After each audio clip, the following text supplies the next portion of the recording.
de Ángel dominical, domingo 20 de febrero del año 2022. El tema que he seleccionado para comentarlo hoy con usted es uno que se refiere a lo que la sociedad mexicana tiene en un, iba a decir descrédito o en un casi desprecio: los partidos políticos. Esto lo hago cuando falta mes y medio para que comiencen, desde el punto de vista legal, las campañas en las 6 entidades federativas donde se elegirá a nuevo gobernador. Es un viejo lugar común ya, prácticamente todo lo que va de este siglo, afirmar que los partidos políticos son instituciones que están corrompidas hasta el tuétano. Sin embargo, pocas personas conocen cuál es el origen de esa afirmación o de lo que sustenta esa afirmación, y también cuál fue quizá la causa principal de ese proceso de degradación hasta llegar a la podredumbre que hoy se ve en todos los partidos. Cuando llega el presidente Ernesto Zedillo, toma posesión. No voy a decir de inmediato, pero casi de inmediato se plantea la necesidad o la conveniencia de llevar a cabo una reforma electoral.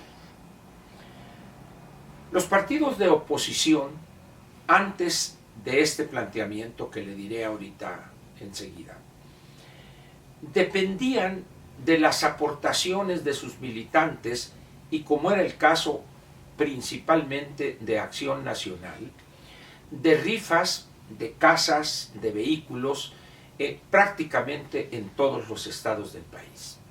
Era común en Sonora que en las partes más concurridas de las ciudades, alrededor del mercado municipal, por ejemplo, ver a militantes distinguidos del panismo con carteras de boletos para la rifa. Muy bien.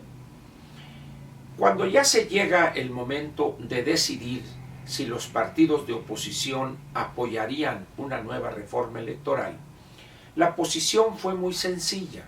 Sí estamos de acuerdo, presidente, con una sola condición. ¿Cuál?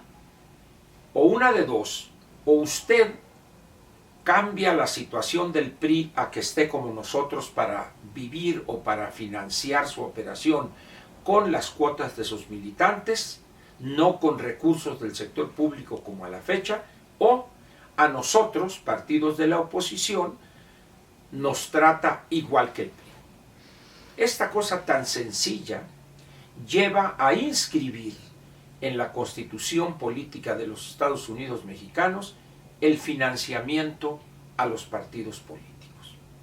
Desarrollar una fórmula donde cada año, como consecuencia del aumento del número de ciudadanos inscritos en el padrón electoral, va creciendo la cantidad que se destina a los partidos políticos, con una fórmula del 70-30, donde una parte, un porcentaje, se reparte de manera igualitaria entre los partidos con registro, y el resto, el complemento para dar el 100%, se distribuye de acuerdo con el porcentaje de votos válidos obtenidos en la última elección federal. Muy bien. A partir de ese momento, las cosas se aclaran, lo cual no significó, en momento alguno, que algunos ilusos plantearen que ahora sí no habría dinero negro en los partidos políticos, entendiendo por dinero negro aquel dinero que provenía de organizaciones delincuenciales, criminales, grupos políticos interesados en obtener privilegios una vez que el apoyado tomara posesión, y era un dinero que obligaba a una doble contabilidad, una la que se le entregaba a la autoridad electoral y otra la que era para consumo interno. Lo que sucedió fue algo totalmente racional. ¿Y por qué racional? porque los partidos ya no necesitaban del ciudadano. Ya el dinero les llegaba, a manos llenas les llegaba, legal, inscrito ese derecho, entre comillas, en la Constitución. A partir de ahí se empieza a gestar un proceso acelerado de corrupción de las estructuras partidarias. Las dirigencias, al ya no requerir el apoyo ciudadano, se concentraron en manejar los partidos como cosa monopólica, con un grupito o una persona incluso, como es el caso actual. De tal manera, pues, que un compadre, un amigo, el representante de una organización, etcétera, saltaba del Senado a diputados o de diputado a candidato a gobernador o a presidente municipal y luego le daba la otra vuelta al velocímetro. Y los partidos fueron todos aislándose del ciudadano, pero con algo todavía peor, despreciando al ciudadano, ninguneándolo. ¿Y cuál es la venganza del ciudadano?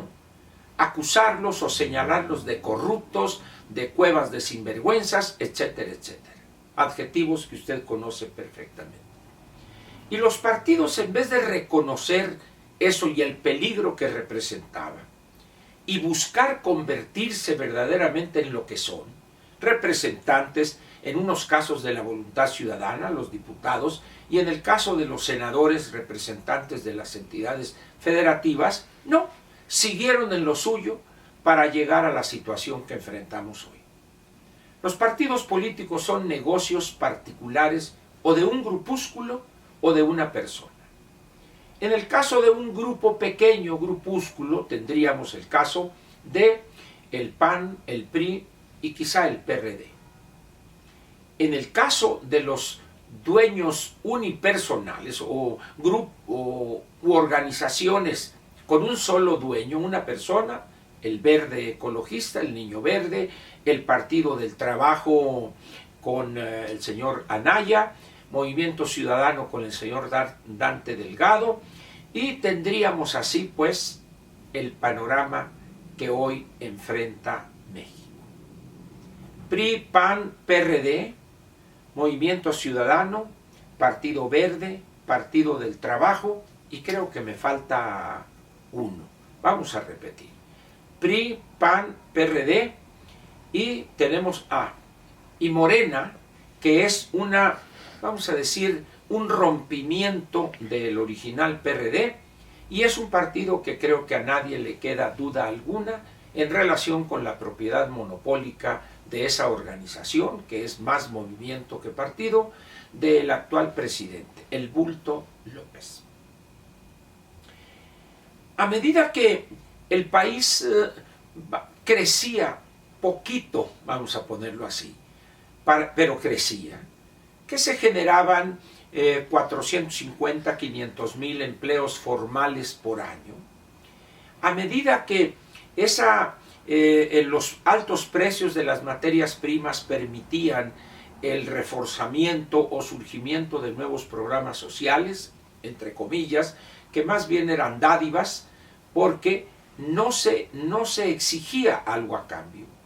Se mantuvo una cierta situación de estabilidad, pero se dio un caso curioso, que el dinero negro fluyó aún en cantidades mayores que antes, de tal manera que hoy los partidos políticos reciben carretadas de dinero en cantidades que ya he dicho aquí en varias ocasiones, más grandes cantidades en efectivo de los grupos delincuenciales, a cambio de obtener, en el caso de los ayuntamientos, posiciones clave.